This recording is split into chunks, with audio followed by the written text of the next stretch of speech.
todos e a todas. Sejam muito bem-vindos a mais um curso, a mais um programa Procuradoria Municipal em Foco, promovido pela Associação Nacional dos Procuradores Municipais, das Procuradoras e dos Procuradores Municipais, através da Enadim. Hoje o tema que nós vamos falar é o tema dos reflexos da litigância predatória à fazenda pública, um tema que tem preocupado todo o sistema de justiça, né? O judiciário, a advocacia, né? Incluindo a advocacia pública, e é preciso falar sobre isso e os reflexos que isso tem, especificamente aqui, né, no nosso espaço, no âmbito da advocacia pública. O fenômeno da litigância predatória, ele tem sido objeto de inúmeros estudos, né, levantamentos, notas técnicas pelos tribunais do país. Ele consiste normalmente na provocação do Poder Judiciário mediante o ajuizamento de demandas massificadas, com elementos de abusividade ou fraude.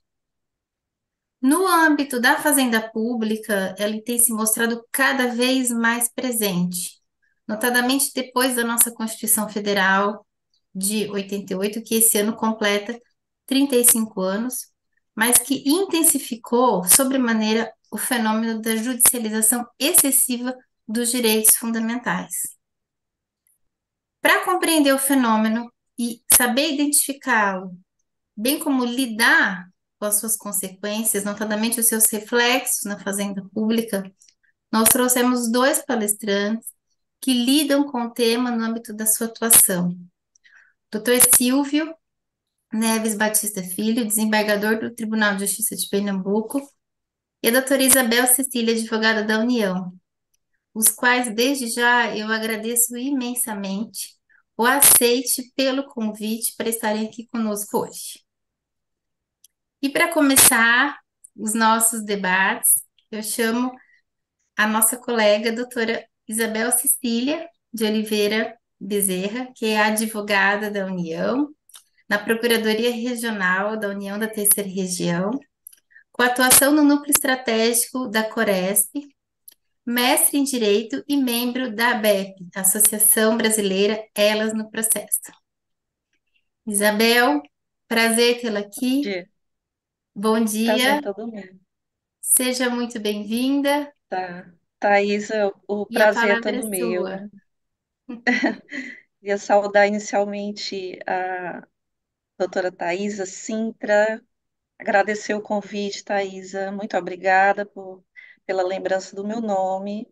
Saudar o doutor Silvio Neves Batista Filho, magistrado em Pernambuco, estudioso também da matéria. Me sinto honrada, feliz de estar aqui podendo compartilhar com vocês um pouco de conhecimento, num tema tão instigante, tão atual. Na verdade, nós tivemos recentemente uma audiência pública no Superior Tribunal de Justiça, né, com a ouvida de vários representantes de associações, da advocacia pública, da advocacia particular.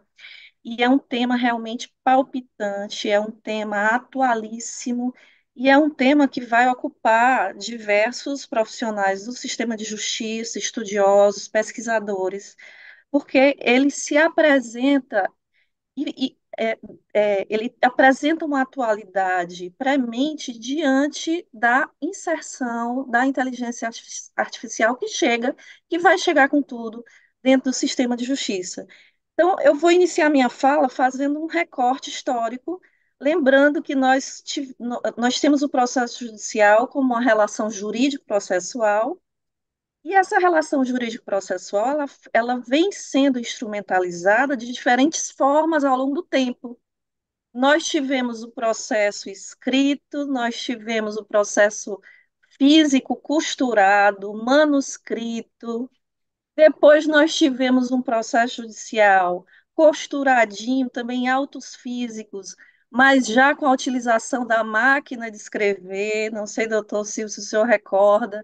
Então, tivemos a máquina de escrever sendo utilizada, depois tivemos a máquina de escrever com corretivo.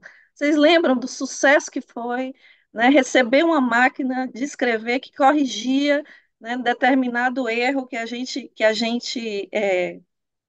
cometia na, na, na, na utilização do instrumento. Depois nós tivemos o computador e, por fim, nós tivemos o processo judicial eletrônico. Em 2016, a gente recebe a 11.419, que é a lei que disciplina o processo judicial eletrônico, e a partir daí nós tivemos a virtualização de todo o processo judicial, algo realmente é, foi uma revolução importantíssima, né, para o judiciário brasileiro. O processo deixa de ser físico, passa a ser é, instrumentalizado dentro da rede mundial de computadores, e isso repercute em toda a atuação, né, dos agentes, do sistema judiciário, e com uma potencialidade de sofrer novas reformas, novas considerações com a chegada agora da inteligência artificial, que vai, mais uma vez, modificar toda a forma do sistema de justiça de encarar o processo judicial. Bem, o processo ele era realizado, ele era trabalhado de forma artesanal. Então, nós tínhamos os advogados, nós tínhamos os juízes que datilografavam. Eu fui escrevente judiciário, meu primeiro cargo no Tribunal de Justiça do Ceará foi de escrevente judiciário. Eu fiz concurso para datilógrafa, que era o escrevente judiciário. Então, eu vi tudo isso acontecer, eu acompanhei toda essa revolução nos últimos 25, 30 anos. E o processo judicial ele era feito de forma artesanal. Hoje, o que que acontece? Hoje nós temos vários softwares que podem ser utilizados, tá certo, no manuseio, na elaboração, na colaboração das petições judiciais, seja nas petições de ajuizamento, seja nas petições de defesa, seja ainda na elaboração, auxiliando na elaboração das decisões judiciais. Então, o que que acontece? Uma petição que levava uma semana para ser realizada, hoje em dia nós temos um robô que pode multiplicar essas demandas de forma ilimitada. Assim, nós não temos ainda a dimensão da capacidade da inserção da inteligência artificial no âmbito do processo judicial. E o sistema de justiça hoje, ele se volta justamente para enfrentamento dessa realidade. Com a pandemia, esse problema se destacou. Nós tivemos vários, vários, várias realidades sendo expostas, né? Vários problemas sociais sendo expostos, e isso se refletiu na gestão dos processos judiciais. O judiciário, ele não fazia a gestão dos seus processos judiciais. O judiciário recebia os seus processos judiciais e simplesmente os julgava. Só a partir de 2016, 2017, que o judiciário, com o CNJ, passa inicialmente a fazer a gestão dos precedentes vinculantes, né, para fins de maior segurança, uniformidade, e depois disso, somente em 2020, vejam só, com a Resolução 349, os centros de inteligência do Poder Judiciário passam a ser criados. Então, vejam bem, só a partir de, de 2020 que nós temos no judiciário a criação dos centros de inteligência, tá certo? Que passaram a verificar, né, a judicialização massiva, a elevação extraordinária do número de processos judiciais como um problema real a ser enfrentado, e passaram a trabalhar a necessidade da gestão desses processos e a criação de mecanismos que pudessem, de forma eficiente, enfrentar o tema da judicialização massiva, o tema da judicialização crescente. Então, nós temos a gestão dos precedentes, nós temos a inserção dos sistemas multipotos, ou seja, a necessidade de que os meios alternativos de solução de conflitos sejam enfrentados, sejam utilizados de forma muito, muito séria, né, na gestão, na redução dessa litigiosidade. E temos também agora em estudo nos centros de inteligência do Poder Judiciário a chamada litigância predatória. A litigância predatória, gente, ela é um problema gravíssimo, porque ela trava o poder judiciário, certo? Ela trava o poder judiciário. Ela impede o judiciário e os demais entes que compõem o sistema de justiça de atuar de forma eficiente na gestão, no enfrentamento da lide e no enfrentamento das demandas. O processo judicial, a litigância predatória é a litigância artificial, é a litigância abusiva, é a litigância fake. Ela não se confunde com a litigância massiva, com a litigância repetitiva. Thaisa, dentro da pandemia, eu enfrentei o tema auxílio emergencial. E o tema auxílio emergencial, ele não envolvia, na enorme maioria dos casos, a litigância predatória. Eram pessoas reais que enfrentavam problemas reais, né, diante de um equívoco, de um erro no processamento dos dados, tá certo? Que levaram essa pessoa a buscar o judiciário na solução desse problema. Ou seja, nós tínhamos problemas reais, problemas massivos, leads, inúmeras leads, milhares de demandas judiciais, mas não eram leads, não representava litigância predatória, porque a litigância predatória é a litigância abusiva, é a litigância artificial, é a litigância descolada da realidade, tá certo? E é uma litigância trabalhada, tá certo? Pensada para fins ilícitos. Pelo, Qual seria o principal fim ilícito na utilização da da litigância temerária? Seria a transformação do judiciário no balcão de negócio parasitário e lucrativo. Ou seja, milhares de demandas, né, descoladas da realidade, tá certo? Ajuizadas por escritórios de advocacia, com a finalidade única do lucro. Não existe, nesse caso, uma uma pretensão real da parte que estaria sendo representada, tá certo? Existem outras situações que envolvem, por exemplo, a utilização do processo judicial para coibir, para para gerar assédio na parte adversária, para inibir o exercício do direito de manifestação, de livre manifestação. E existem outras finalidades também ilícitas na utilização do processo de forma massiva, e aí eu vou lembrar de casos, tá certo, que envolvem a concessão de medicamentos. Esse caso eu enfrentei ainda no Nordeste, eram leads artificiais propostas por escritórios que representavam, né, doentes, né, fictícios para obtenção de medicamentos, tá certo? Medicamentos esses que não estavam nas listas Rename, para forçar o Ministério da Saúde a inserir esses medicamentos, né, no Sistema Único de Saúde, gerando lucro para as empresas farmacêuticas. Então, assim, a lead predatória é uma lead fake, é uma lead criada artificialmente, com uma finalidade distinta da obtenção de uma tutela jurisdicional voltada à pacificação social. Nela, nós não temos um litígio, nós não temos uma lide propriamente dita. Nós temos a utilização do processo judicial com uma finalidade lucrativa ou com uma finalidade distinta, diversa, da que seria a obtenção de uma tutela jurisdicional para a pacificação social. É, a, a, os tribunais, assim, como eu disse, o sistema de justiça, ele tem se preocupado, né, fortemente com a litigância predatória, tá? Estima-se que pelo menos 30% de todos os processos judiciais envolva litigância predatória. Estima-se. Não existe um estudo fechado acerca dessa quantificação, justamente em virtude da dificuldade na sua localização, na sua identificação. Alguns indícios podem ser utilizados, tá certo, pelo judiciário para a identificação da litigância predatória. Só que o que acontece? Esses elementos, por si somente, não indicam necessariamente que você teria uma lide predatória. Por exemplo, o ajuizamento massivo, excessivo e repetitivo de ações. Ele representa o indício da lide temerária. da lide predatória.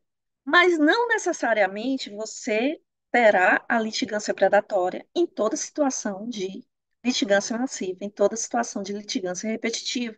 E o exemplo mais marcante disso é a utilização das demandas judiciais para a correção dos problemas que envolveram a concessão do auxílio emergencial dentro da pandemia. Então, assim, a utilização de petições genéricas não padronizadas, sem narrativa de fatos reais, sem indicação de dados concretos, indicação fictícia do valor de causa, sem mensuração econômica da repercussão financeira desse litígio. Olha, a indicação, a ausência de documentos essenciais para o julgamento da demanda e mais, a utilização de documentos falsos, fraudulentos, forjados, com imagens alteradas, documentos fictícios. Esse é um problema gravíssimo porque, como eu disse, a utilização das novas tecnologias permite isso hoje em dia. Permite que você pegue uma foto de uma carteira de identidade e você altere pequenas imagens e utilize essa procuração, alterando simplesmente a parte onde consta o nome, né, da parte que estaria sendo representada. Então, a utilização fraudulenta de documentos, a alteração de imagens, isso é um problema gravíssimo, né, que existe sim, a realidade que o judiciário vai precisar enfrentar, que envolve a litigância temerária. Mas não apenas isso, nós temos vários outros indícios da litigância temerária. Nós temos a utilização da procuração genérica, desatualizada, adulterada, né? O desinteresse na solução extrajudicial, lides apresentadas sem que tenha existido tentativa anterior de resolução extrajudicial desse conflito, pedidos genéricos de gratuidade judiciária, pedido de exibição de documentos, a inversão do ônus da prova, a manipulação da competência territorial, o ajuizamento, tá certo, em outras unidades da federação, é, utilizando a estrutura de grandes escritórios de advocacia para afastar a competência territorial da justiça em determinadas hipóteses, utilização de endereços, de comprovantes de endereços falsificados, justamente para manipular essa competência territorial, tá certo? A litigância temerária contra a jurisprudência pacificada, enfim. Nós temos muitos elementos que representam indícios, tá certo, da litigância predatória. Lembrando que isso por si somente, tá certo? É preciso um cuidado extremo para que estes elementos não sejam por si só, tá certo? Considerados como prova da litigância temerária, tá certo? O CNJ, né, diante desse problema, ele editou a recomendação 127, agora no ano 2022, tá certo? Recomendando, né, os órgãos do judiciário a adotarem posturas, né, no combate à litigância predatória. Nós temos, no âmbito dos tribunais, a emissão de várias notas técnicas. A primeira nota técnica foi a do Tribunal de Justiça do Tocantins, depois nós temos várias outras notas técnicas, né, produzidas por vários outros tribunais, né, orientando, né, padrões, né, desvios de padrões na judicialização para que esse tipo de litigância possa ser combatida, né, pelos membros do judiciário, pelos assessores, pelos servidores.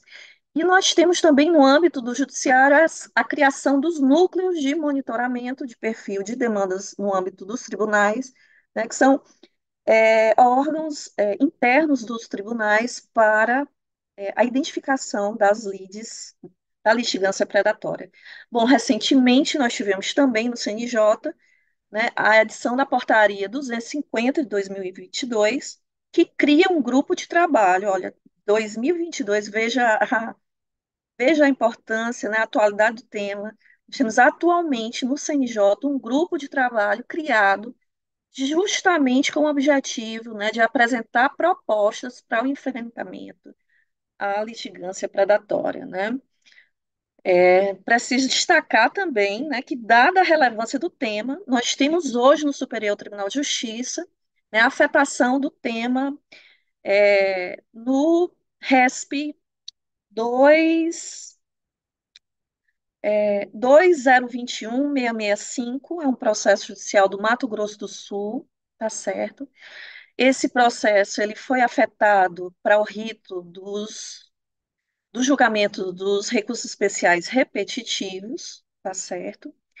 E a questão a ser trabalhada atualmente, né, que está sendo analisada no âmbito da Corte de Justiça, é a possibilidade do juiz, vislumbrando a ocorrência de litigância predatória, de exigir que a parte autora emende a inicial com a apresentação de documentos capazes de lastrear minimamente as pretensões deduzidas em juízo.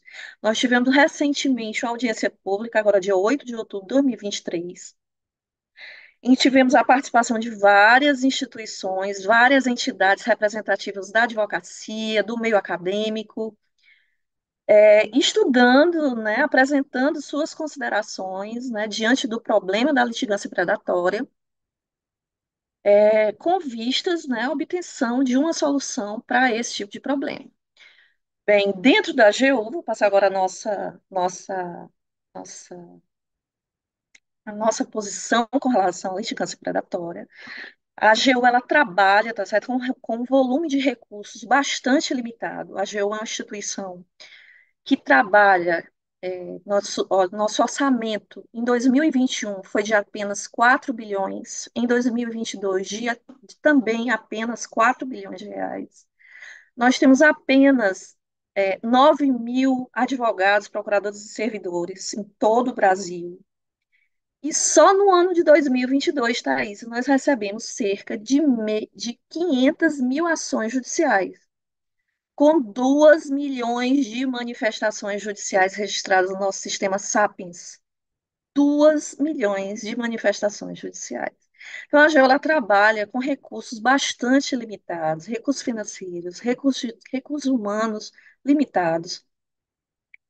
E nós entendemos, obviamente, que a litigância predatória fere gravemente o sistema de justiça, compromete a atuação jurisdicional, compromete a efetividade da tutela jurisdicional, tá certo? Ela ofende a democracia, ela impede o jurisdicionado de obter do judiciário, né, a tutela jurisdicional efetiva com vistas à pacificação social. Então, ela compromete todo o sistema de justiça. E é uma prática que deve ser, né, veementemente combatida pelo Poder Judiciário. Tá certo? A AGU se manifestou nessa audiência pública nesse sentido, né, no sentido de que o Poder Geral de Cautela pode ser, sim, exercido pelo magistrado, com vistas à atuação, a coibir a atuação abusiva, a litigância predatória. E a gente também manifesta, tá certo, uma preocupação grande para que a advocacia que trabalhe de forma correta seja preservada, né? Nem toda litigância massiva é litigância predatória, nem toda petição genérica é uma litigância predatória. Nós temos a Defensoria Pública que também trabalha com petições genéricas em alguns casos, isso existe sim. Nós temos sentenças genéricas também. Isso é um fenômeno da atualidade, da utilização dos meios, né, os meios que nós temos hoje para enfrentar a litigância extraordinária que todo sistema de justiça enfrenta. Agora, litigância predatória, litigância fake, é sim um problema grave que vai precisar ser enfrentado, né, pelo judiciário, pelo sistema de justiça, com vistas a tornar mais tornar mais efetiva a atuação do Poder Judiciário, né? Bom, uma pesquisa rápida, né, no nosso sistema Sapiens, né, eu identifiquei, né, que nós temos um problema, nós temos um problema recente envolvendo a possível, na verdade, não posso dizer que é litigância predatória, posso dizer que é a possibilidade da litigância predatória. Nós temos aqui o registro de 1.732 ações movidas exatamente idênticas, né, no caso, contra a ANEEL e outras empresas que envolvem o fornecimento de energia elétrica. Esse problema envolveu o apagão ocorrido no estado do Amapá em novembro do ano de 2020, tá certo? É um processo em que a defesa da ANEEL, né, através da Advocacia Geral da União, defendeu a existência de litigância predatória e pediu a adoção pelo Judiciário de algumas medidas, né, tendentes a coibir a prática, E temos também o registro, tá certo, como eu falei no início da minha fala, em processos que envolvem, né, o sistema de saúde, a inserção de novos medicamentos, né, o abuso do direito, o abuso do acesso, né, a determinados medicamentos, né, fornecidos pelo Sistema Único de Saúde, né? A AGU, vou finalizar dizendo, né, que a AGU não realiza a prática da litigância predatória de forma alguma. Nós trabalhamos com uma proximidade muito grande com os ministérios que nós representamos. Então, nossa atuação primeiro, porque nós temos recursos muito limitados, segundo, porque nós trabalhamos com essa proximidade, com um nível de realidade, de proximidade extremo, né? Segundo, porque nós, né, como agentes, né, públicos, né, representantes do Estado também brasileiro, nós temos um cuidado extremo, né, com a litigância de má-fé, né, a nossa postura dentro do processo judicial tem sido muito correta, né, no sentido da utilização da boa-fé, da redução dos recursos repetitivos, do não ajuizamento mesmo de recursos, quando nós temos, né, já a jurisprudência pacificada, isso é uma coisa que não existe na AGU, e principalmente no ajuizamento, né, de demandas, a gente tem um cuidado extremo nesse tipo de postura. Thaisa, eu fico preocupada com o tempo, né? Falei, eu acho que mais rápido do que gostaria, mas eu acho que consegui cumprir mais ou menos o tempo, né, que você me deu de 20, 30 minutos. É um tema palpitante que vai, como eu disse, vai demandar muito esforço do judiciário nos próximos meses, nos próximos anos, porque realmente é muito tênue a- é muito tênue a forma, né, de identificar uma litigância predatória. A litigância predatória é de dificílima identificação, e também porque eu vejo, né, a necessidade de que a gente preserve a boa advocacia, né? Eu que fiz parte da OAB, na condição de conselheira estadual no Ceará, eu entendo sim que a boa advocacia precisa ser preservada. Entendo que a advocacia sim pode utilizar dos sistemas, né, atuais inclusive de utilização da inteligência artificial, coisa que o judiciário vai fazer, que já está fazendo, coisa que a AGU vai fazer, que já está fazendo. Só que a gente precisa sim encontrar formas de afastar, né, a litigância irreal, a litigância ilícita, a litigância fake. Muito obrigada e fica à disposição de todos. Um beijo. Era Isabel, isso. Obrigada. muitíssimo obrigada, sempre muito bom ouvi-la, sempre um Obrigada. prazer. Temos aí algumas frentes, né, É, no nosso frentes conjuntas, e essa é, também é uma que a gente sim, é, se identifica, né, isso. pela atuação Pela atuação na advocacia na pública, né, advocacia querida? pública. É Então, isso. muito obrigada por compartilhar, né, sua experiência É com isso. Você trouxe um percentual que me preocupou, você falou 30%, né, das demandas, é sim. uma estimativa, e realmente eu É. não imaginava que fosse tanto, e se Uhum, agrava porque ainda há uma grande dificuldade em se identificar quando se estamos diante isso. dessa litigância predatória, dessa litigância fake.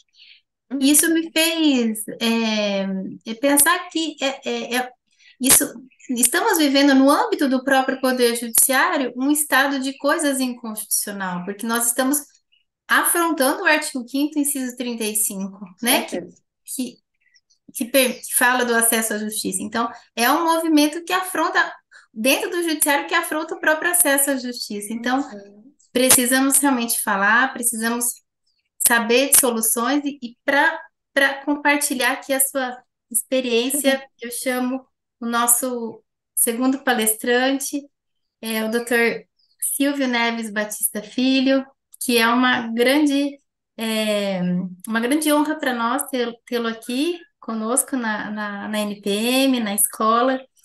O doutor Silvio tem atuação prática com o tema, ele é desembargador do Tribunal de Justiça de Pernambuco, desembargador substituto do Tribunal Regional Eleitoral do Estado de Pernambuco, mestre em Direito pela Escola Nacional de Formação e Aperfeiçoamento de Magistrados, a Infam, coordenador do Núcleo de Cooperação Judiciária do Tribunal de Justiça de Pernambuco, coordenador da Rede Nordeste de Cooperação Judiciária, membro do Comitê Executivo de Cooperação Judiciária do CNJ e membro do Centro de Inteligência do Poder Judiciário do Tribunal de Justiça de Pernambuco.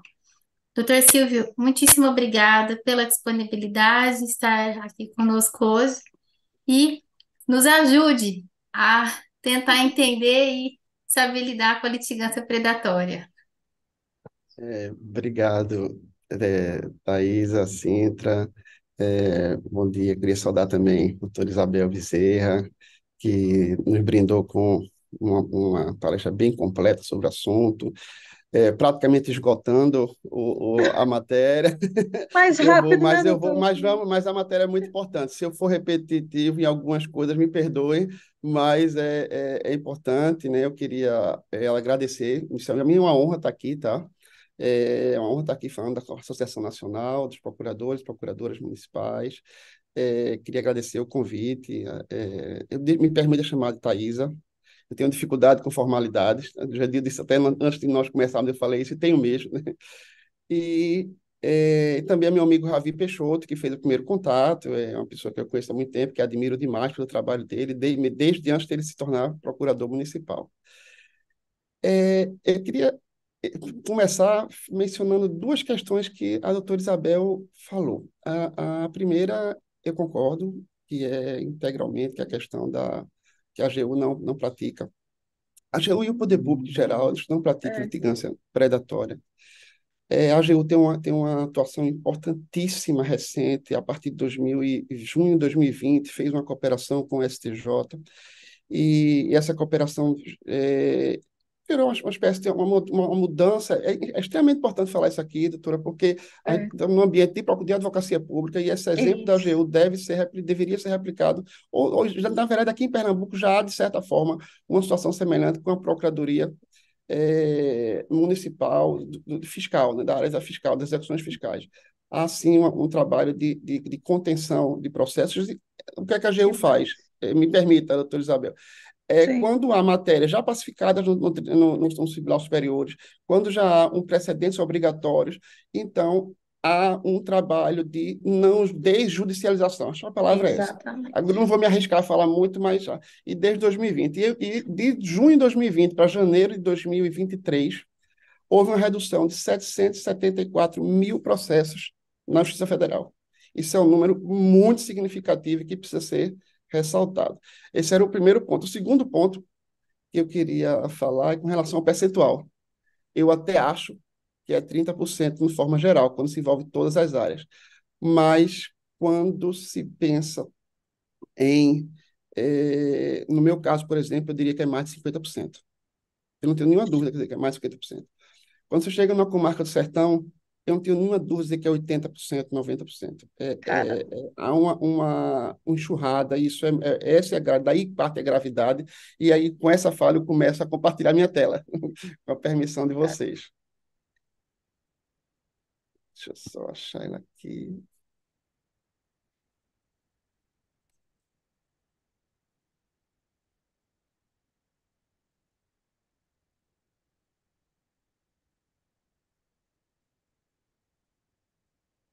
Deixa eu ver se vocês estão vendo a tela. Sim, Pronto. Essa imagem, ela é proposital, né? É, é uma destruição, temos uma destruição da floresta, uma destruição e é essa imagem que eu queria começar, porque realmente é assim que eu sinto com o judiciário, na hora que se atuar uma atuação predatória do judiciário, há sim uma devastação, há uma destruição da capacidade do judiciário de apresentar resposta ao judicionado. E aí, partindo disso, eu começo também já com a questão do que seria a litigância predatória. A primeira coisa que eu respondo é que não se confunde com litigância repetitiva, né? Litigância repetitiva ela sempre existiu, sempre vai existir, é um problema do judiciário, é um problema que afeta, sim, a eficiência do judiciário, mas é um problema que o judiciário precisa resolver sozinho, seja com cooperação judiciária, seja com a criação de núcleo de justiça 4.0, seja com a formação de precedentes. Demanda repetitiva na área de direito público acontece toda hora, e aí dentro da área da Procuradoria do município, basta que haja uma modificação de uma gratificação, de uma remuneração de um servidor, toda a categoria vai entrar com ação, seja por meio do sindicato, seja individualmente, como acontece muito. E quando eu atuei durante pouco tempo em Câmara de Direito Público, mas eu via demais aquelas ações repetitivas de servidores, professores, policiais militares, em que eram todas as iniciais iguais, contestações, sentenças, apelações, contrarrazões, acórdão, tudo igual. Mas isso é uma demanda repetitiva que o judiciário precisa ser mais eficiente para lidar com ela. No caso das demandas predatórias, o que existe, na verdade, deixa eu tentar tirar aqui, está na frente da minha tela. O que existe é um ajuizamento em massa de ações, né, com causas de pedir e modus operandi padronizados, e aí não há um modus operandi único, mas é padronizado sim. Quando você está diante de litigância predatória, você consegue perceber que em caso de empréstimo consignado há um modus operandi, quando em caso de demandas de saúde há outro modus operandi, Minha Casa Minha Vida, e assim são vários exemplos mas que quando você começa a perceber a característica predatória deles, há sim condições de se verificar uma padronização do modus operandi. A má-fé é utilizada de forma estratégica, né? A má-fé está inserida no modelo de negócio do litigante predatório, né? Do advogado predador, né? Como disse a doutora Isabel, sem respaldo na realidade dos fatos. Só um segundo, a tela está na minha frente. Na realidade dos fatos, utilizando estrategicamente a má-fé para dificultar ou impossibilitar o direito de defesa da parte demandada. O ganho da litigância predatória é na repetição, é na enxurrada de ações. São ações normalmente de fáceis julgamentos, são ações em que os juízes não têm dificuldade para julgar, a parte ré, quando ela está bem representada, quando ela consegue se organizar, ela traz a prova daquela ação. É uma ação fake, para utilizar a expressão da doutora Isabel também, mas que eles ganham no volume, eles ganham na incapacidade da defesa da parte demandada, eles ganham na impossibilidade. Às vezes é muito mais caro contratar um advogado do que fazer uma corte em investigações são de pequeno valor. Então, provoca-se o judiciário mediante ajuizamento de demandas massificadas com elementos de abusividade e fraude. Aí, agora, passando para só as características. As características da litigância predatória, elas têm origem na atuação das grandes instituições do judiciário. Como é isso? Acho que basicamente dentro da área de direito privado, e aí eu já peço um pouco perdão, porque a minha atuação é numa Câmara Civil, num tribunal estadual. Então, meus exemplos e meu âmbito de visão ele é muito voltado para essa área. Então, talvez eu tenha dificuldade de trazer outros exemplos que não sejam dentro da minha área de atuação. Então, o que eu percebo é que ela tem inicia nas grandes instituições, ou seja, bancos, planos de saúde, concessionários do serviço público, que, de certa forma, atuam com deficiência. Essa deficiência, essas fragilidades, esse equívoco na prestação de serviço, geram lesões com ameaça de direito aos consumidores. E aí, esses consumidores vão até o judiciário. O judiciário, então, reconhece aquela falha, reconhece aquele dano, dá uma sentença favorável aos consumidores, que não são demandas que são originalmente reais e direitos legítimos, mas a partir do reconhecimento da má prestação de serviço por parte do judiciário, abre sua janela de oportunidades para as demandas predatórias, abre sua janela de oportunidades para as fake leads, para o uso estratégico da má-fé e utilizando-se a captação ilícita da clientela. A captação ilícita da clientela, vale abrir um parênteses, ela também não é padronizada. A captação ilícita na área do empréstimo consignado, que é talvez o maior de todos, exemplos onde tem uma quantidade enorme de processos, dezenas, centenas de milhares de processos.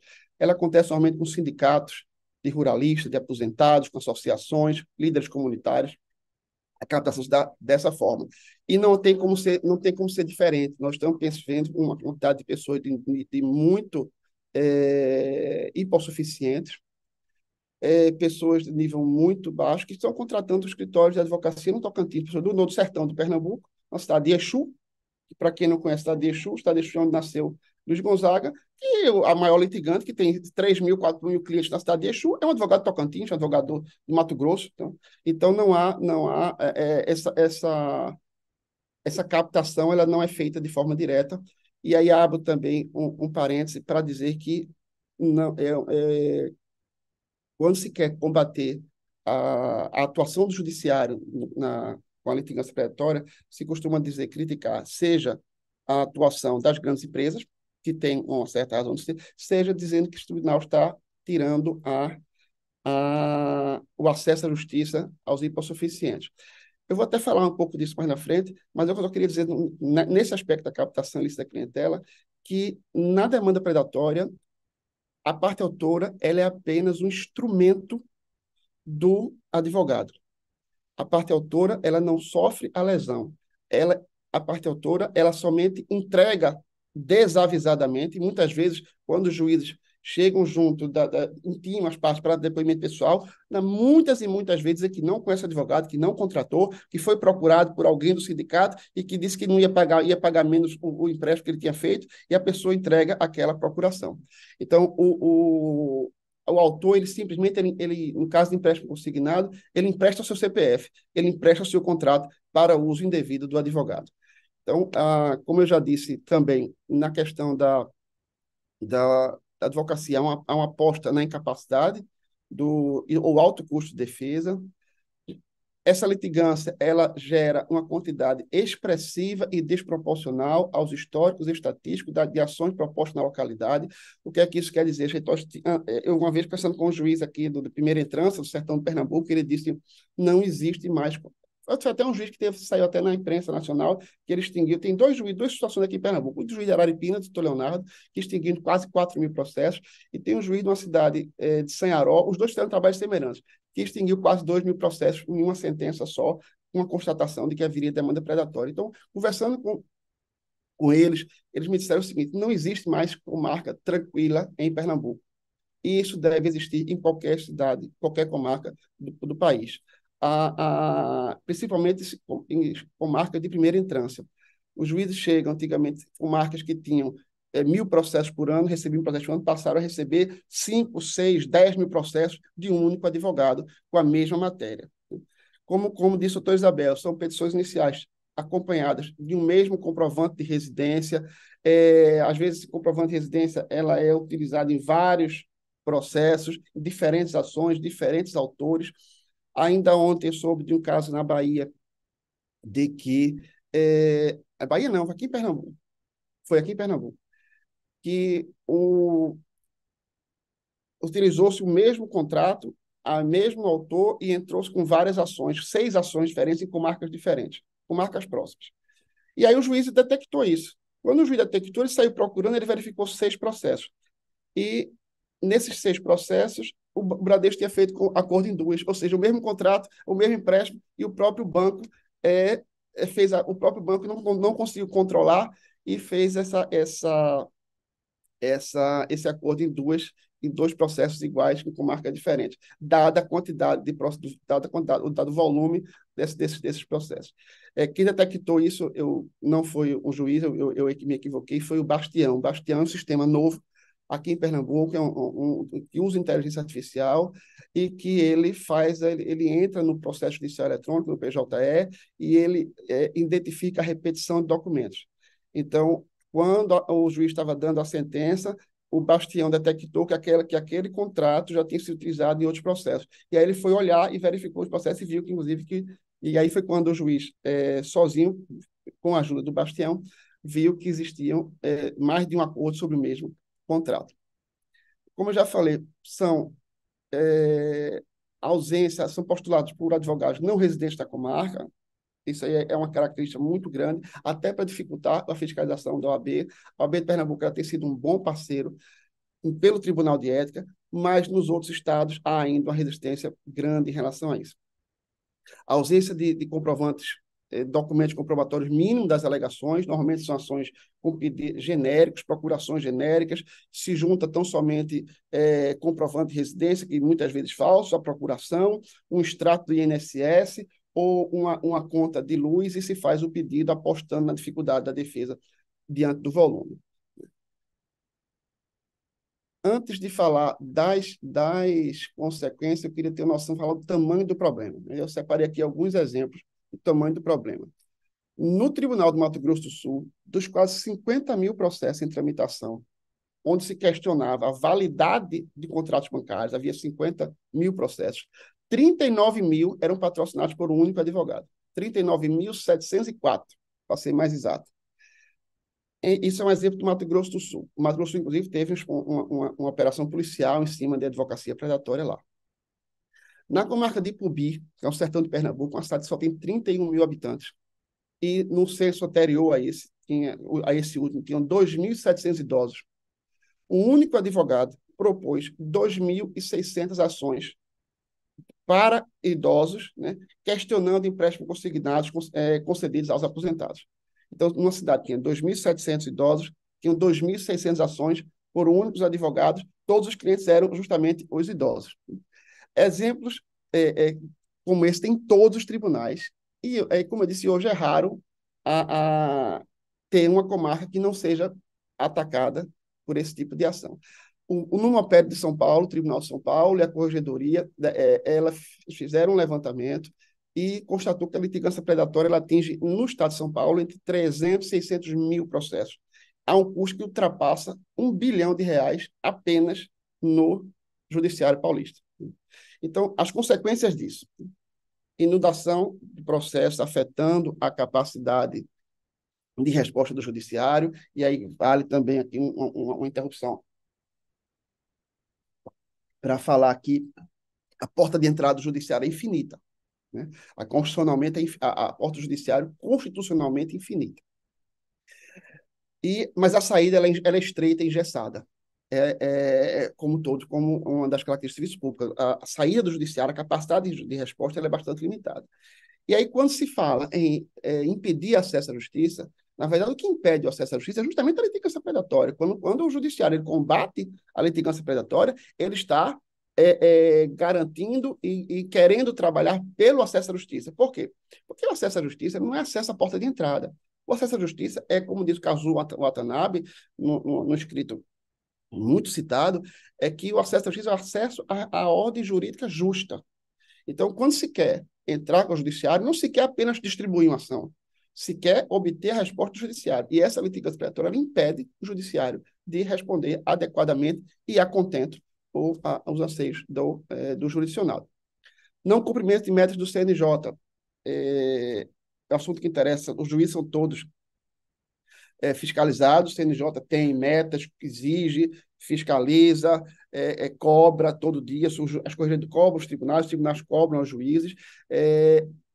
E de forma muito numericamente, né? Quantitativamente. Então, você tem que julgar sempre mais processos do que recebe, você tem que julgar os processos mais antigos, cada ano isso é reforçado isso, e as demandas predatórias, elas cooptam o judiciário, diante dessa necessidade, essa obrigação que os juízes têm de julgar esses processos, e a inundação de processos de demanda predatória, os juízes se veem impedidos de julgar outras matérias, senão aquelas. Porque se ele tem que cumprir a meta 1, julgar mais processos que recebe, e se ele recebe essa quantidade de centenas, milhares de processos daquela mesma matéria, ele vai ter que julgar todas elas, até porque elas são fáceis de julgar, os outros são mais difíceis. Essa aqui normalmente não demanda grande audiência, até porque uma das características da demanda predatória é pedir para não ter conciliação, e pede para não ter conciliação porque o advogado é de fora, porque a parte não conhece o advogado, e colocar um na frente do outro seria um problema. E aí normalmente se pede para não se fazer essa conciliação, então o judiciário se vê entregue a esse tipo de demanda. Há um exemplo que o Leonardo, o do juiz da Araripina, que extinguiu o processo, ele usou, uma das palestras que eu ouvi dele, é que O que mais angustiava ele é porque o processo judicial eletrônico, os juízes eles têm caixas o processo fica dentro de caixas virtuais. Então, tem uma caixa que é conferência inicial urgência, que são pedidos liminares. Todas as ações de demanda predatória têm pedido liminar, tá? Todas elas têm pedido liminar. E com aquelas centenas e centenas de processos liminares, ele perdeu alguns processos importantes. Crianças que precisavam ser transferidas, pessoas que estavam na UTI, e pelo volume, aquele processo ficaram perdidos lá, e quando ele foi ver, já era tarde demais. E isso angustiava demais ele, porque ele estava entregue à demanda predatória. Como eu já falei, há um risco, sim, de efeitos colaterais, de se colocar em vala comum, mas, e aí um ponto que eu discordo, doutora Isabel, pela minha experiência prática, não é difícil verificar, não é difícil constatar a demanda predatória. Talvez seja difícil constatar inicialmente, mas no dia a dia, com a padronização, com você percebe o mesmo discurso, o mesmo tipo de documento juntado, o comportamento do litigante, você percebe. Eu consigo perceber um empréstimo consignado, eu só preciso no pedido. Se eu constatar o pedido daquele tipo de pedido, eu já sei que é uma litigância predatória. Da minha chora contém questão também de autismo, que eu já vou tratar mais na frente. E o aumento da morosidade, como já tinha falado, é também uma coisa bastante comum que gera o aumento da morosidade é a consequência natural da litigância predatória. E aí eu disse que não ia falar, doutora Isabel e doutora Thais, mas eu vou falar. Há um estudo em Ribeirão Preto que triplicou, também feito pelo Numoped de São Paulo, que apenas na comarca de Ribeirão Preto triplicou o tempo de resposta. A sentença era dada, a média de sentença era dada em 360 dias, e convenhamos, para o judiciário é normal, para o jurisdicionado não é, o jurisdicionado queria que fosse bem mais rápido. Estamos na época de tudo é feito com poucos cliques, no smartphone, então dizer a parte que se o processo tem menos de 100 dias parados, ele não é um processo, não tá em atraso, se tem uma sentença com 300 dias para ser proferida, também não é atraso, mas na forma como a sociedade vive hoje, como tudo é feito instantaneamente, 360 dias é muito para a parte e é pouco para o judiciário. Mas com o efeito da litigância predatória, esse aumento passou de 360 dias para mais de 900 dias, quase que triplicou o tempo apenas na comarca de Ribeirão Preto. Alguns exemplos. O exemplo mais clássico, que constam doutora Isabel falou das notas técnicas, praticamente todas as notas técnicas elas falam da questão de empréstimo consignado. O empréstimo consignado é o principal processo em matéria de litigância predatória. Por quê? Eles têm acesso às listas do INSS, do mesmo jeito que as financeiras têm, que a pessoa dá entrada no dia seguinte, começa a receber telefonema oferecendo empréstimo, que é uma atuação que o Ministério Público devia combater, que o Poder Público devia combater, mas o que a gente vê que é o governo estimulando o empréstimo consignado, baixando os juros. Isso foi feito na época da pandemia, isso está sendo feito agora. Então, de certa forma, quando se fala em atuação abusiva dos bancos na questão dos empréstimos consignados, também está se incluindo o poder público, que o poder público, de certa forma, estimula essa forma de contratos.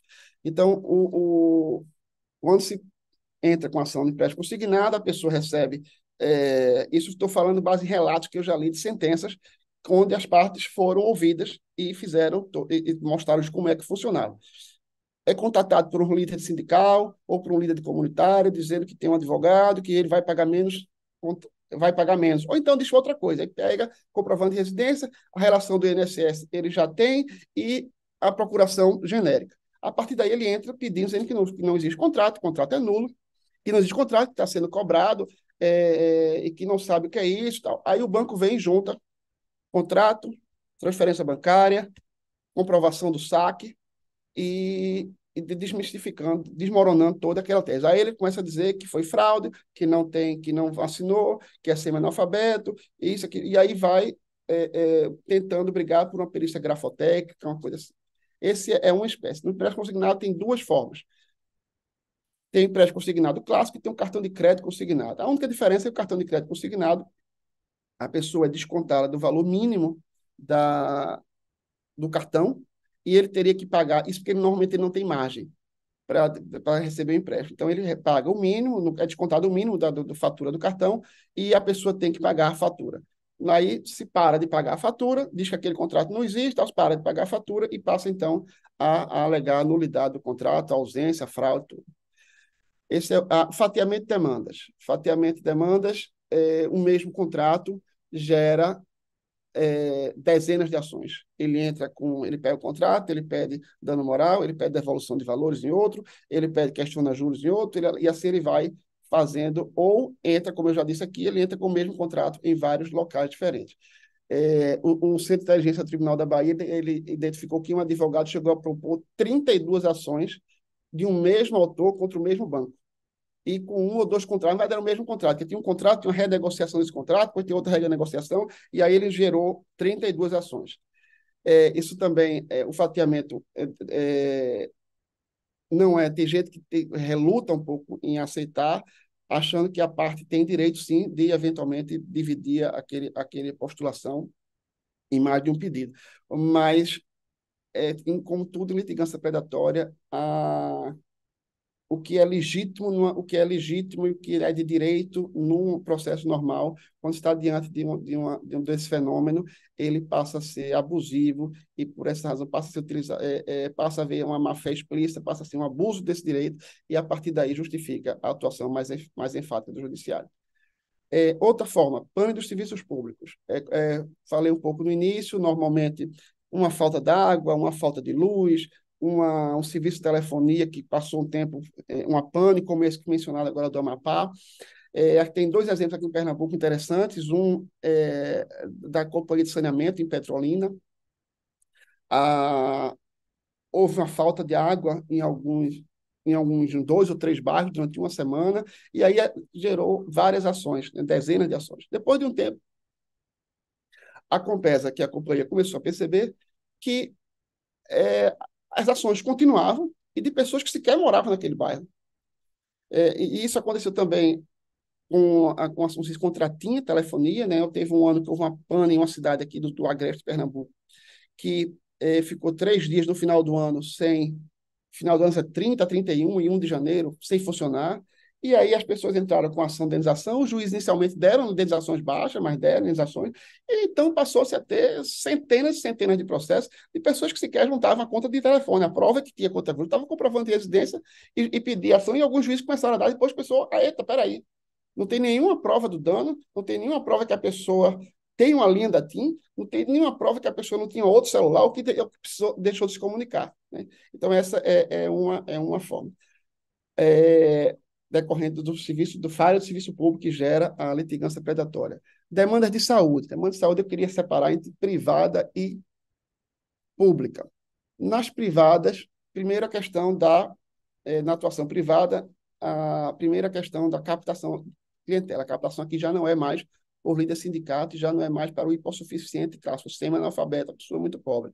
Aqui são as pessoas que procuram fazer cirurgias eletivas, tratamentos de transtorno do espectro autista e tratamento de ansiedade, depressão, dependência química. Com relação às cirurgias eletivas, bucomaxilo e catarata são as que têm maior volume. O advogado é contratado dentro do consultório médico, a pessoa chega para se consultar com o médico diz o que é que vai fazer, a pessoa não vai pagar nada, e a partir dali ela entra numa outra sala, nessa outra sala ela já tem alguém do escritório de advocacia, ela já assina a procuração, já assina o contrato de honorários e vai para casa. O médico, ele junta o laudo que ele quer, ele faz a urgência. No caso de bucomaxilo, ele diz o material, que é o material do bucomaxilo, que é o que é muito caro. Processo de bucomaxilo, cirurgia eu não vou dizer que é retirada de siso, não, mas um pouquinho mais complexo, gera em torno de 200, 300, chegou a 600 mil reais uma única ação, uma cirurgia bucomaxilo, que aí vai de honorários médicos, do material, da prótese personalizada, porque aí é um laudo dizendo que precisa da prótese personalizada, tudo um conluio entre o advogado e o médico que gera esse tipo de demanda.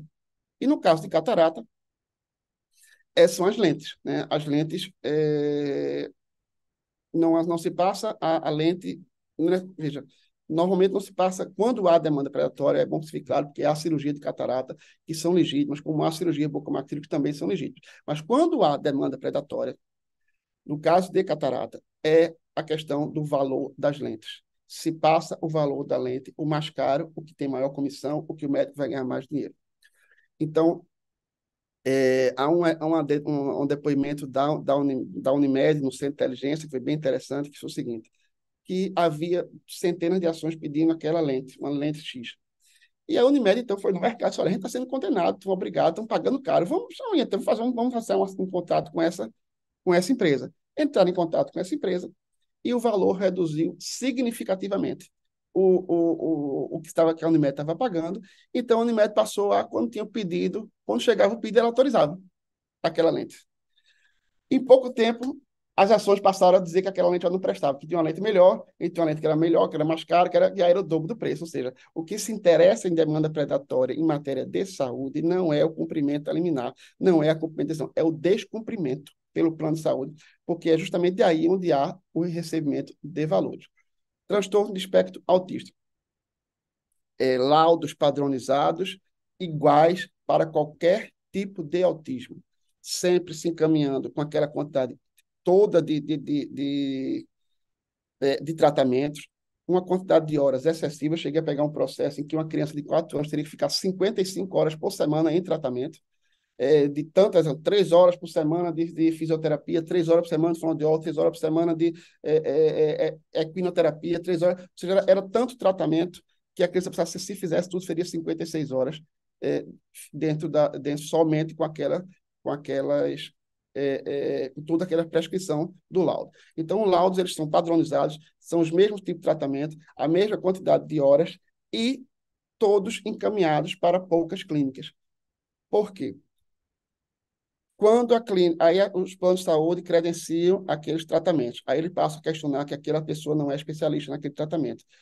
Quando começa, daqui a pouco surge um novo tratamento, uma nova forma de tratamento. Eles começam a encaminhar para aquele outro tipo de tratamento que só aquelas clínicas têm. Então, há uma tentativa de endereçamento para clínicas determinadas. Isso acontece de forma semelhante também com tratamentos de ansiedade, depressão e dependência química. No caso das saúde pública, tem uma questão que eu ouvi numa palestra da procuradora daqui de Pernambuco, até do Ceará, doutora Isabel, chamada Arsênia Breckenfeld, essa procuradora. E ela trouxe um exemplo aqui, que acontece aqui em Pernambuco, bastante interessante, que é Eu que o acho que ela é Estado, procuradora do Estado. Ela é procuradora do Estado procuradora do aqui em Estado, Pernambuco. Isso, do exatamente. Estado do Ceará. Procuradora do Isso. Estado. Pernambuco. É Pernambuco. Pernambuco? É. E aí ela detectou que de uma hora para outra, apareceu uma associação que tinha 25, que as 25% das ações de UTI e de cirurgia eram dessa associação, eram patrocinadas por essa associação. E que só perdia para a Defensoria Pública. Mas 25% era uma coisa. E ela, assim, um ano ela não tinha nenhuma, os números irrisórios, e no ano seguinte tinha 25%, uma explosão. Quando foram fazer uma pesquisa mais aprofundada, detectaram que no caso de cirurgias e da UTI, quando ia cumprir a liminar que o juiz dava, a pessoa já estava internada na UTI, ou já estava em via de se fazer a cirurgia, ou já tinha feito a cirurgia. Então, se constatou que essa associação, ela pega a relação dentro do hospital, ela consegue a relação das pessoas que pediram, que estão para si, para a UTI, ou que estão em via de ser cirurgiadas, entram com a ação e pedem R$ 80.000 de indenização por dano morais. Esse é um padrão, eles pedem esse mesmo valor, é meio que quase que tabelado, quase todos pedem R$ 80.000 de processos que não precisariam ir para a justiça. Esse é um exemplo que eu trago dentro da área de saúde. Dentro da outra área também de direito público que está sendo constatado na Justiça Federal, são processos de Minha Casa Minha Vida. Há uma sensação, e aí não há ainda diferente dos outros, não há uma comprovação clássica de que houve, pelo menos eu não tenho conhecimento, mas de que quando essas ações muito grandes de Minha Casa Minha Vida, que isso aqui tem acontecido no sul do país e também na Bahia, e acredito que em vários estados, questionando a qualidade da construção, questionando os vícios construtivos, em processo de Minha Casa Minha Vida, também com laudos, tudo, há uma padronização e uma proliferação muito grande, muito rápida de ações contra Minha Casa Minha Vida, e há um indício, sim, de que seriam também demandas predatórias. Soluções, né, partindo já para o final. Medidas ágeis e inovadoras de gestão processual, não é uma solução simples. Se você perguntar assim, qual é a solução, eu não sei, acho que ninguém sabe, mas há é necessário sim que haja medidas ágeis e inovadoras de gestão processual, inclusive, nesse caso concreto, com a mitigação de alguns princípios, tendo em vista a flagrante má-fé na atuação dos litigantes, né? Do caso dos advogados predatores. Cooperação judiciária é algo que precisa ser melhor, mais difundido, seja com a centralização de processos, seja com a atuação, cooperação interinstitucionais, judiciário com outras entidades, seja dentro dos centros de inteligência. Há um exemplo no sul do país, o TRF da Quarta Região e os centros de inteligência da Justiça Federal Santa Catarina, Paraná e Rio Grande do Sul, eles se uniram para uma atuação conjunta de combate à litigância predatória no âmbito da Justiça Federal na Quarta Região. E um outro ponto é o envolvimento e sensibilização da sociedade, do Estado, do Ministério Público e da advocacia. A sociedade precisa saber que ela está sendo prejudicada por esse tipo de processo. O Estado precisa ter noção da gravidade. O Ministério Público precisa dar uma maior atenção às denúncias que chegam. Não é apenas uma denúncia qualquer, uma denúncia de uma fraude em um processo, não. Há uma atuação de médio a grande porte, e a advocacia através da OAB, através dos tribunais de ética e disciplina e de suas comissões, porque essa atuação ela mancha o nome da advocacia, essa atuação ela precisa extirpar esse tipo de advogado, é uma quantidade ínfima de advogados, não chega aqui em Pernambuco, eu diria que não enche uma mão, não chega uma mão, não enche duas mãos, não chega a 10, não chega, talvez chegue a, mas com certeza é menos de 15, menos, talvez menos de 20, mas não é, não, Pernambuco tem mais de 40 mil advogados, então é uma quantidade ínfima que causa um prejuízo muito grande a todos eles, principalmente aos advogados mais humildes que atuam no interior. Então, eu tenho muita dificuldade, eu falo isso com tranquilidade, eu sou oriundo do Quinto Constitucional, eu fui conselheiro estadual durante 3 mandatos, então eu tenho muita tranquilidade de dizer que a OAB precisa mudar a forma de lidar com esse problema.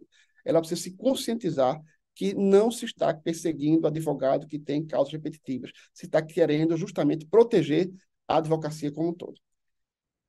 Era essas as minhas palavras, peço perdão, acho que passei muito tempo, é que o tema vai empolgando, eu vou vendo, vou lembrando de fatos, então peço desculpas, mas agradeço a atenção de todos. Doutora Silvia, muitíssimo obrigada pela sua explanação. Você trouxe elementos, dados que, ao mesmo tempo que nos preocupa, né, Isabel, também nos dá um alento, porque a gente vê que a questão está sendo tratada ainda talvez não no mesmo nível que ela precise, né? Há necessidade de um avanço, mas que ela está sendo já cuidada. E eu queria só aqui trazer um paralelo com relação à advocacia pública. Ah, a litigância predatória ela gera um desequilíbrio, né, no em todo o sistema de justiça. E esse desequilíbrio ele afeta, inclusive, a saúde mental de quem atua no poder judiciário. No âmbito da advocacia pública, são muitos os relatos, né, Isabel, de colegas com Demais. sobrecarga. E a gente tem a dificuldade que a contratação não é tão fácil como no escritório, que você vai lá, não, abre um processo seletivo, contrata, não. É muito Exatamente. burocrático abrir um concurso e Uhum. fica, né? E ao mesmo tempo que nós não praticamos a litigância predatória, nós somos vítimas da litigância predatória. Demais. E temos visto o fenômeno crescendo cada vez mais no âmbito da advocacia pública, que é o absenteísmo, o afastamento de colegas do trabalho, realmente porque não conseguem lidar com a sobrecarga. E em contraposição ao presenteísmo, que são aqueles que permanecem, também estão adoecidos, não conseguem trabalhar, né, em perfeitas condições. Então, só para trazer um lado também da advocacia pública, que como esse problema, ele desequilibra todo o sistema de justiça, Mina todos todas os as atores forças, do né, Thaís? processo, né? Mina todas as forças do sistema de justiça, né, Thaisa? Mina todas as forças, Mina todas Isabel. as forças. mina todas as forças. É verdade. Eu É um problema estava difícil eu Só- mesmo. tava lembrando de uma fala de uma magistrada, ainda da audiência pública, né, da audiência pública promovida pelo Superior STJ. Tribunal de Justiça recentemente. E a fala da doutora, não recordo o nome da juíza, mas ela falou pela Associação Brasileira de Magistratura, se não me engano. Então, me chamou a atenção a fala dela no sentido de que nós estamos trabalhando com recursos públicos que são pagos pelos contribuintes, né? Consumidores. É Sim. patrimônio do povo brasileiro, né? Quando você precisa elastecer a estrutura do judiciário, da advocacia pública, quando você precisa abrir concurso para o ingresso de mais servidores, você está deslocando recursos públicos, né, vultosos recursos públicos, para aumentar a estrutura do Estado, para enfrentamento de uma situação que poderia ser perfeitamente evitada. Então, assim, é realmente um problema muito sério. É preciso ter muito cuidado com a litigância predatória. Eu acho que a saída, viu, doutor Silva, vai ser realmente a utilização desses recursos tecnológicos. Me chamou bastante a atenção a sua fala citando o Bastião, Uhum. Bastião, Isso, né, Sebastião. na identificação da Tá? réplica de imagens, foi isso? Ele Quer dizer, eu, identifica. eu, eu desconheço a existência de um programa desse hoje dentro da Advocacia Geral da União, mas se eu tiver a oportunidade de levar, né, os meus superiores a sugestão, eu vejo, né, como um instrumento extremamente necessário, né, na análise dessa documentação. E eu acho que a saída para o sistema de justiça vai ser a utilização, né, desse sistema de gestão de processos em, em- com a colaboração dos recursos tecnológicos. Essa vai ser a nossa saída, né? E mais a questão da punição severa, né, doutor Silvio, da advocacia que trabalha de forma ilícita. Sim. O sistema OAB realmente vai precisar enfrentar essa situação nos tribunais de ética. E veja, nós vamos enfrentar um problema que envolve o poderio econômico desses escritórios, certo? Isso é uma realidade também, Só para interromper, doutora, tem um detalhe que eu não vou esquecer. Essa questão do poderio econômico dos escritórios é uma coisa bastante intrigante. Quando a OAB não é? processa a, e chega a punir esses advogados, das vezes que faz isso. Normalmente são os advogados que assinam as peças, os advogados que colocam, emprestam o seu token, que colocam seu número dentro da petição. Normalmente são pessoas que não têm o perfil de grande empresário da advocacia, não têm Não é? um perfil de pessoas humildes, ou seja, há pessoas por trás desses que assinam, desses que fazem, colocam o seu nome lá. Pedindo só desculpa por ter interrompido. Não, É claro, quase que imagina, uma máfia, é doutor Silvio, é uma máfia dentro do judiciário. realmente É, muito importante a punk. tratativa do tema. Muito importante, Thaisa. Parabenizo sua iniciativa, viu? E- De trazer a discussão da comunidade acadêmica, dos membros do judiciário, da advocacia pública, da advocacia particular também, esse tipo de situação. Eu acho que esse tema também interessa sim a advocacia privada, porque é uma concorrência desleal. Veja bem, Principalmente para os mais a humildes. advocacia precisa ser trazida, né, para discussão acerca da litigância predatória, porque nós temos aqui uma manifesta concorrência desleal, né, no meio da advocacia. Nós temos escritórios enormes utilizando a litigância predatória de forma ilícita e a impossibilidade do trabalho, né, do trabalho lícito, do trabalho correto, né, da grande maioria dos advogados que compõem, né, as seccionais das diversas OABs do país. É Tá certo. realmente um Doutora, desafio. só reforçando, o advogado que mais é afetado pela litigância predatória é justamente o advogado mais humilde. É o Uhum. advogado do Exatamente. interior, onde tem uma limitação de atuação, onde aquela cidade com 10, 20, 30 mil habitantes, cidade onde há um número limitado de relações comerciais, há um número, então ele tem um universo muito pequeno de atuação. Normalmente são pessoas que não atuam exclusivamente com advocacia.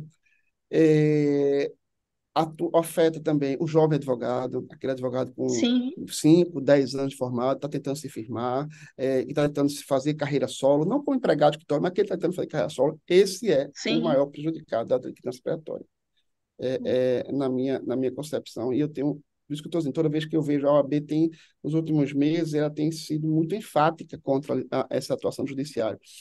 Mas eu fico um pouco incomodado porque eles partem da premissa equivocada, eles partem da premissa de que precisa se combater a atuação das grandes empresas. Ok, também concordo com isso, mas isso é paralelo. Você tem o combate e a atuação das grandes empresas passa por uma série de questões, inclusive o Ministério Público também.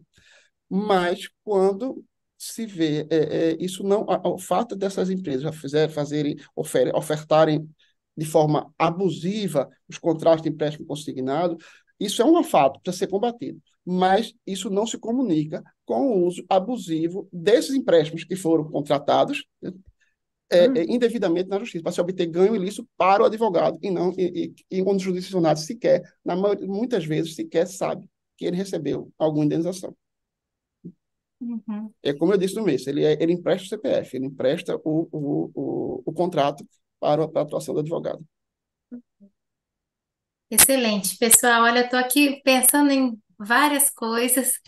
E muito interessante essa abordagem, doutor Silvio, também. Eu fui conselheira seccional aqui em São Paulo e saí da gestão com essa impressão. A OAB ela tem que defender a boa advocacia, o bom combate, né? Isso, Daqueles que buscam realmente cumprir o artigo 5º, inciso 35.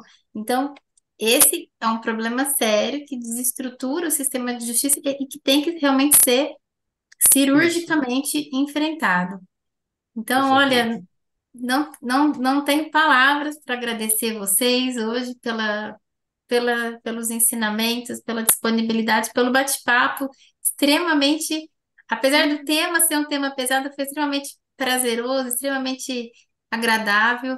E agradeço mais uma vez a presença de vocês, o Dr. Silvio, a doutora Isabel, a NPM e a Enadim, estamos todos de portas abertas. Sempre que quiserem vir trazer as suas contribuições, estamos é, sempre querendo ouvi-los. Agradeço a todos que nos acompanham, acompanhem as nossas redes sociais e muitíssimo obrigada mais uma vez. Bom dia a todos. Bom dia, Bom obrigado. dia, Permaneça à disposição obrigada, da Thais. associação. Um abraço, até mais. Um Thais, abraço. eu que Bom agradeço. final Eu de que semana para vocês. agradeço.